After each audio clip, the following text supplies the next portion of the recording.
المرسلين أما بعد فأعوذ بالله من الشيطان الرجيم بسم الله الرحمن الرحیم۔ سب سے پہلے حضور جان آدم صلی اللہ علیہ وسلم کی بارگاہ میں درود پاک پڑھیے۔ اللہم صل علی سیدنا و مولانا محمد وعلی آلہ وصحبہ وسلم۔ آج شعبان المعظم کی 9 تاریخ ہے اور ہم چھٹی نشست ابھی قائم کر رہے ہیں، جس میں آج نماز کی جو شرائط باقی رہ گئی تھی اس کو ہم انشاءاللہ تعالی سنیں گے۔ کل جو ہم نے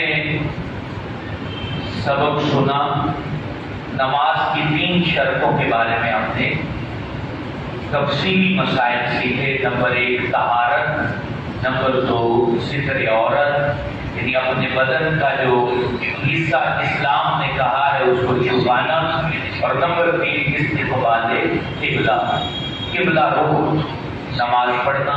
اس میں تحری کے مسائل بھی ہم نے سیکھے۔ لباس کے حوالے سے کچھ مسائل رہتے تھے، وہ سن لیجیے، اور پھر چوتھی شرط کے بارے میں آپ کے سامنے مسائل عرض کروں۔ لباس، بعض دفعہ ایسا ہوتا ہے کہ ہم ہاف آستین والی جو شرٹ پہن کے بھی نماز پڑھتے ہیں، تو یاد رکھیں اگر شرٹ ہاف آستین والی ہے تو اس سے نماز ہو جائے گی، لیکن اگر آستین مکمل تھی اور ہم نے اس کو فولڈ کر دیا، جیسے یہ آستین میری مکمل ہے اور اس کو وضو کے لیے جب ہم فولڈ کرتے ہیں، اب فولڈ کر لیا، ادھر نماز ہو رہی تھی، اتنا ٹائم نہیں تھا کہ ہم اس کو کھولتے، اور ہم نے فولڈ آستین کے ساتھ ہی نماز پڑھ لی، تو یہ مکروہ تحریمی ہے، یعنی اس نماز کو لوٹانا جو ہے وہ واجب ہوتا ہے۔ اس لیے اگر مکمل آستین ہے تو اس سے فولڈ کرنے کی اجازت اسلام میں نہیں ہے۔ ہاں، ہاف آستین ہی ٹی شرٹ کی، تو اس پہ علماء کرام یہ فرماتے ہیں کہ اب چونکہ یہ لباس شرفاء بھی پہنتے ہیں، شریف لوگ بھی پہنتے ہیں، عموماً آپ آفس میں پہن کے جاتے ہیں، معززین کے سامنے بھی پہن کے جائیں تو معیوب نہیں ہوتا، اس لیے اس میں کسی نے نماز پڑھی تو ہو جائے۔ دوسری بات، جب آپ اپنے پاجامے کو فولڈ کر لیتے ہیں تو یہ بھی مکروہ تحریمی ہے۔ بخاری شریف کی حدیث ہے، حضور علیہ السلام نے ارشاد فرمایا، اللہ کریم نے مجھے 7 ہڈیوں پر سجدہ کرنے کا حکم دیا ہے، 7 ہڈیوں کے ساتھ سجدہ کرنے کا حکم دیا ہے کہ زمین پر میں سجدہ کرتے ہوئے کتنی ہڈیاں لگاؤں؟ 7، 2 پیروں کی، 2 گھٹنوں کی، 2 ہاتھوں کی اور 1 چہرے کی۔ یہ 7 ہڈیاں جب تک زمین پر نہیں لگتی، جس کو کوئی عذر نہیں ہے، بیماری نہیں ہے، تو اس کا سجدہ نہیں ہوتا۔ اور دوسری بات حضور نے فرمائی کہ اللہ نے مجھے نماز میں کپڑے سمیٹنے سے منع فرمایا ہے کہ میں نماز پڑھتے ہوئے کپڑوں کو فولڈ کروں، سمیٹوں، تو یہ نبی پاک فرما رہے ہیں اللہ نے مجھے منع کیا ہے۔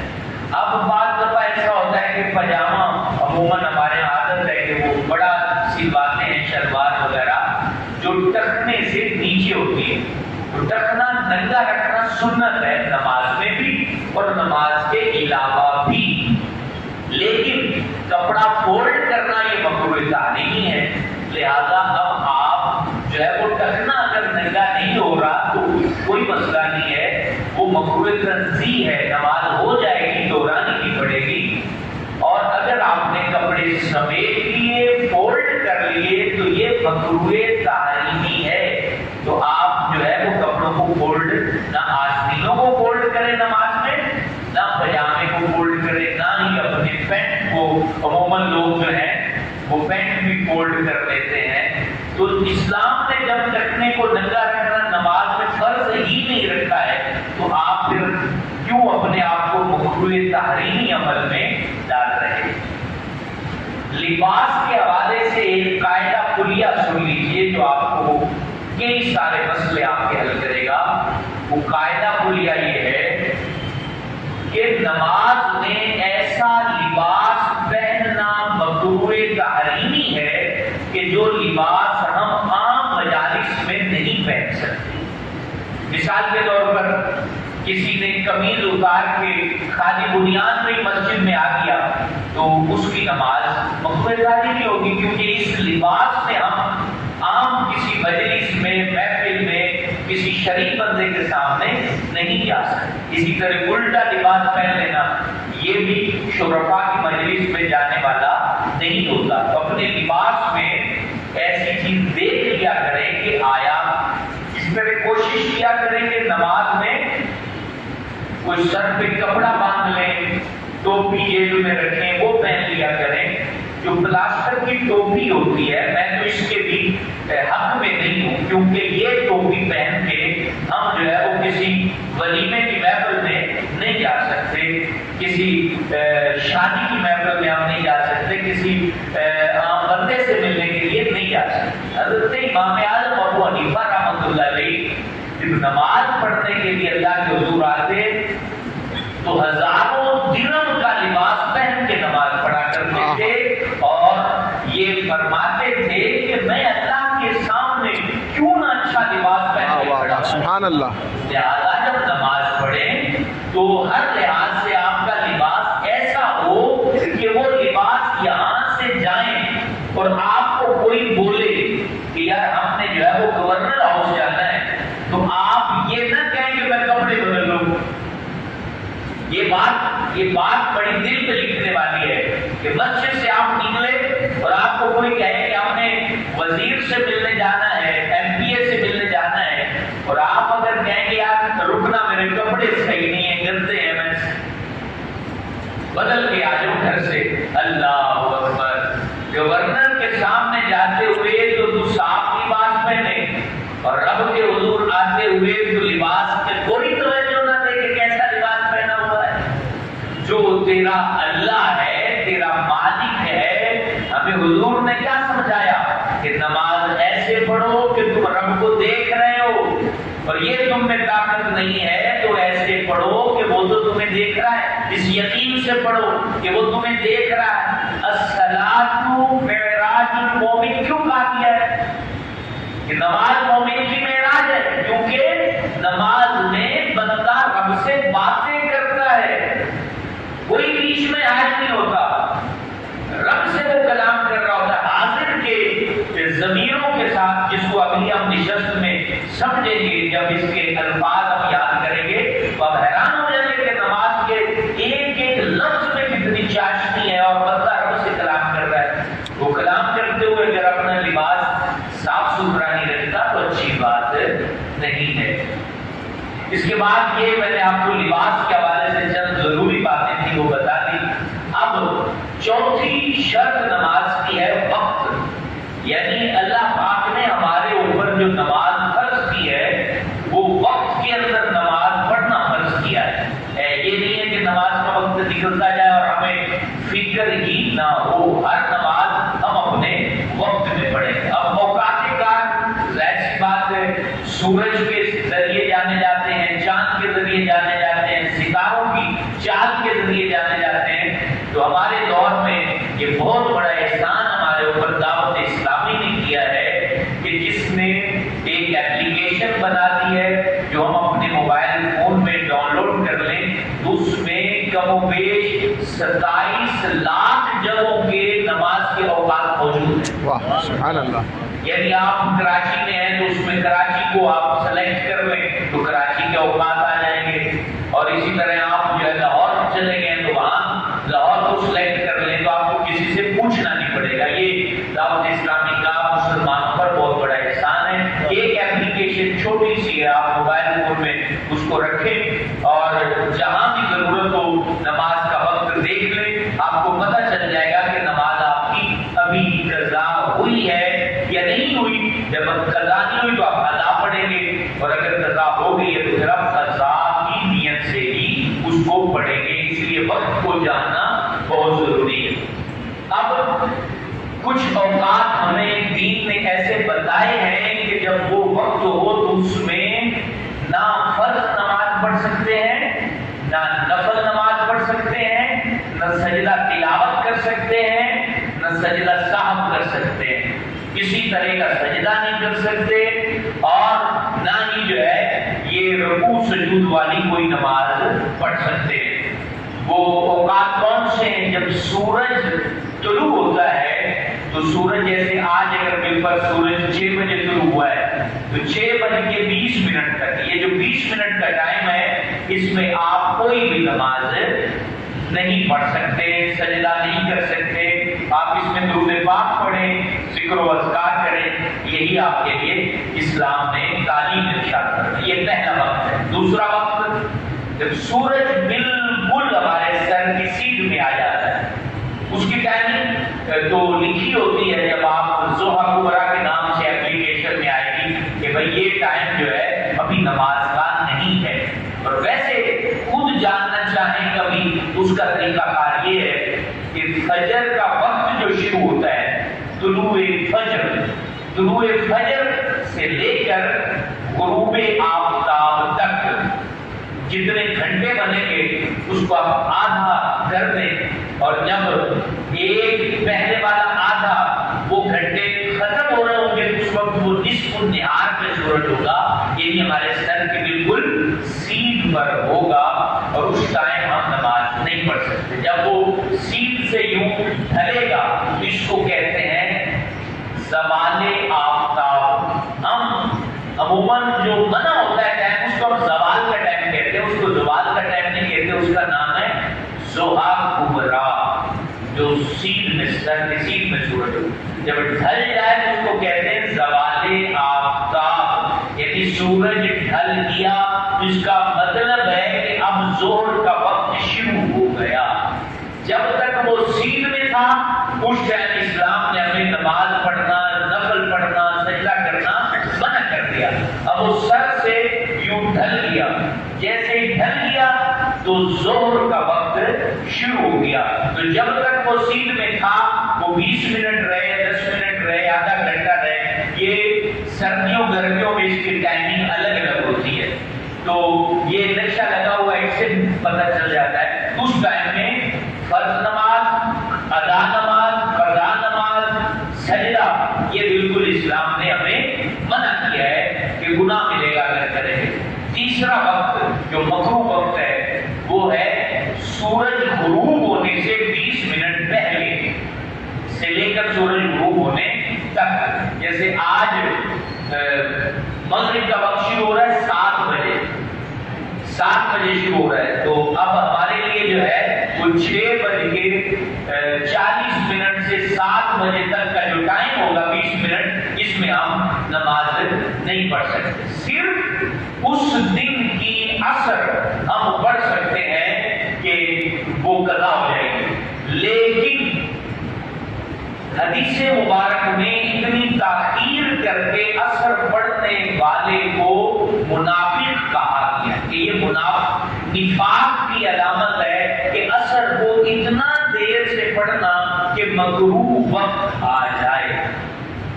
3 اوقات آپ کو بتا دیے، 3 اوقات میں نہ نفل نماز ہے، نہ ادا نماز ہے، نہ قضا نماز۔ اچھا، غلطی سے آپ نے نفل شروع کر دیے، آپ کو ذہن میں نہیں تھا، تو حکم ہے کہ وہ نفل اپنے توڑ دو اور بعد میں کامل وقت میں اس کو واجب الادا کی نیت سے، واجب الادا کی نیت سے جو ہے اس کو دوبارہ پڑھ دو۔ اسی طرح کسی نے منت مانی کہ میرا یہ کام ہو جائے تو میں ظہر کے آخری وقت میں 2 نفل پڑھوں گا، تو اس پر بھی لازم ہے کہ اس وقت میں منت پوری نہ کرے، بلکہ مغرب میں، عشاء کی کسی وقت میں وہ نفل والی منت پوری کرے۔ یعنی یہ حکم ہے کہ 3 اوقات میں سجدہ اور نفل وغیرہ جائز نہیں۔ اس کے علاوہ کچھ اوقات ہیں کہ جس میں نفل پڑھنا اسلام نے منع کیے۔ ان میں پہلا وقت کون سا ہے؟ یہ 3 یاد ہو گئے نا، سمجھ آ گئی؟ یعنی سورج طلوع ہونے کا، نصف النہار کا، سورج غروب ہونے کا، یہ 3 وقت تو اس میں کوئی سجدہ ہی جائز نہیں ہے، سوائے عصر کے ٹائم میں عصر کی نماز آپ پڑھ سکتے ہیں اگر وہ آخری وقت بھی ہو تو۔ اب کچھ اوقات ایسے وہ کون سے وقت ہیں؟ جب فجر کا وقت شروع ہو جائے، اذان عموماً ہو جاتی ہے فجر کے وقت، پورے فجر کے وقت میں آپ صرف سنت فجر پڑھ سکتے ہیں یا فجر کے فرض پڑھ سکتے ہیں، نفل نہیں پڑھ سکتے۔ یہ ذہن میں رکھ لیں کہ جب آپ فجر کا وقت پا لیں تو اس میں صرف سنت کی، فجر کی سنتیں ادا کریں گے یا فرض ادا کریں گے۔ اس کے علاوہ جب جو ہے وہ جماعت کھڑی ہو جائے اور آپ مسجد میں آئے تو اب آپ نہ سنت پڑھ سکتے ہیں نہ نفل پڑھ سکتے ہیں، آپ کو جماعت کے ساتھ شامل ہونا ہوگا۔ اس کے علاوہ خطبے کی جب اذان ہو جائے یا امام خطیب خطبے کے ممبر پر بیٹھ جائے تو اس کے بعد بھی سنت پڑھنا، نفل پڑھنا یہ اسلام میں منع ہے۔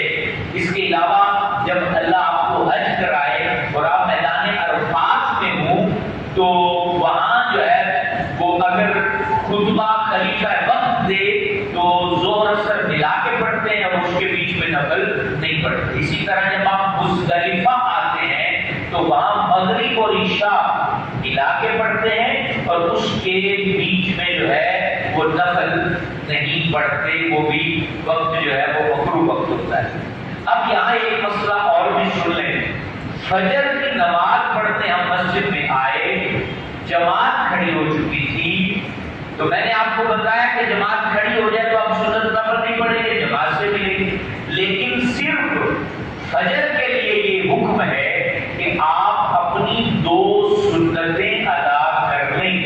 اگر آپ کو یقین ہے کہ آپ 2 سنتیں پڑھ کے اتحیات تک آپ جماعت میں مل جائیں گے تو آپ 2 سنتیں پہلے ادا کر لیں، لیکن آپ کو پتا ہے کہ ایک رکعت تو ہو چکی ہے اور میں اب پڑھوں گا تو یہ جماعت میری بالکل نکل جائے گی، تو اب حکم ہے کہ آپ جماعت کے ساتھ نماز ادا کر لیں، لیکن اب فجر کی جو 2 سنتیں ہیں یہ جب اشراق کا وقت ہوتا ہے یعنی سورج طلوع ہونے کے بعد 20 منٹ بعد اب آپ جو ہے وہ 2 سنتیں پڑھیں گے، یعنی فرض کے فوراً بعد مکروہ وقت ہے، اب آپ نہیں پڑھ سکتے۔ اسی طرح عصر کی، جیسے اب آپ نماز پڑھ کے بیٹھ گئے، عصر کی نماز ادا کرنے کے بعد بھی نفل نماز پڑھنا مکروہ ہے، آپ نہیں پڑھ سکتے۔ یہ وہ اوقات تھے جو مکروہ اوقات ہیں فرائض کے لیے، اور نفل کے لیے جو مکروہ اوقات ہیں وہ آپ کو بیان کریں۔ 5ویں شرط ہے نیت کرنا۔ نیت دل کے ارادے کو کہتے ہیں۔ اچھا ایک مسئلہ رہ گیا وہ آپ کو بتا دوں، نماز جنازہ۔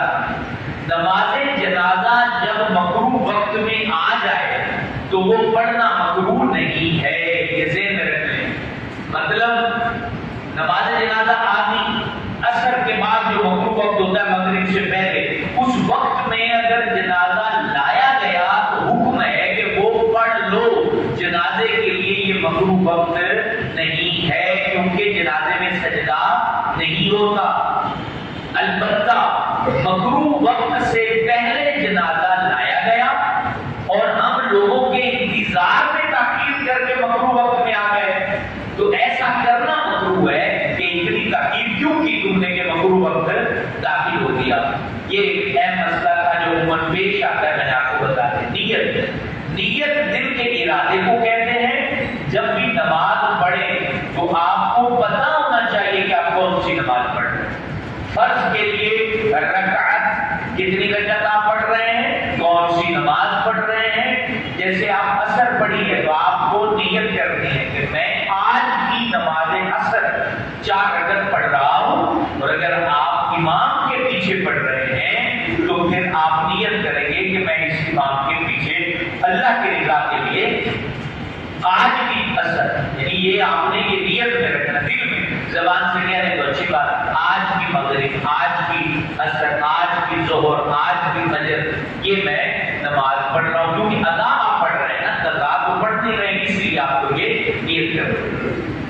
امامت کروانے والے کے لیے مقتدی کی نیت کرنا ضروری ضروری نہیں ہے کہ امامت کروانے والا کہے کہ میں ان کا امام ہوں، یہ ضروری نہیں۔ البتہ اگر پیچھے صفوں میں مردوں کے ساتھ خواتین آ کے کھڑی ہو گئی تو پھر اس خاتون کو نماز میں شامل کرنے کے لیے امام کی نیت ہونا ضروری ہے، وہ بھی کب؟ جب وہ مردوں کی سیدھ میں کہیں کھڑی ہو۔ اگر وہ بالکل آخر میں لاسٹ میں بیچ میں کٹا ہوا ہے تو پھر بھی مرد کے لیے اس کی نیت کرنا ضروری نہیں ہے۔ چھٹی اور آخری شرط وہ یہ ہے کہ تکبیر تحریمہ کہنا، اللہ اکبر کہہ کے نماز شروع کرنا، یہ چھٹی شرط ہے۔ تو میرے دوستو یہ 6 شرطیں میں نے آپ کو بیان کی۔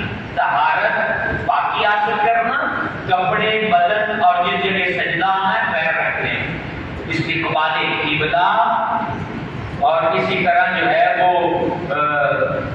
وقت، ستر عورت، نیت اور تکبیر تحریمہ، یہ 6 چیزیں کامل ہونی چاہیے نماز ادا کرنے کے لیے، پھر آپ اللہ اکبر کہہ کے نماز شروع کر سکتے ہیں۔ انشاءاللہ کل جمعۃ المبارک ہے، کل کی نشست میں نماز کے فرض باتیں سیکھنے کی کوشش کریں گے۔ اللہ میری زبان کو لغزش سے محفوظ رکھے اور درست باتیں آپ تک پہنچانے کی توفیق عطا فرمائے۔ اللہم صلی وسلم وبارک علی محمد وعلی آلہ وصحبہ وبارک وسلم۔ مالک کائنات علم دین کے انوار سے ہمارے سینوں کو روشنی عطا فرما۔ جتنے احباب اس نور کی محفل میں بیٹھتے ہیں، تیرے محبوب کے دین کو سیکھنے کے لیے بیٹھتے ہیں، اے اللہ سب کو مرنے سے پہلے پہلے نبی پاک کی زیارت عطا فرما دے۔ جو تیرے محبوب کا دین سیکھ رہے ہیں، زندگی میں کبھی کسی کے محتاج نہ ہو، کبھی کسی کے آگے ہاتھ نہ پھیلائیں اور کبھی سخت آفت کا شکار نہ ہو۔ ان کے چہرے دنیا میں بھی شاد رکھ، قبر میں بھی شاد رکھ اور معاشر میں بھی شادمانی ان کا مقدر بنا۔ یہ دعا میرے آپ میں قبول فرما۔ صلی اللہ علیہ محمد وآلہ وصحبہ لا الہ الا اللہ محمد رسول اللہ صلی اللہ علیہ وسلم۔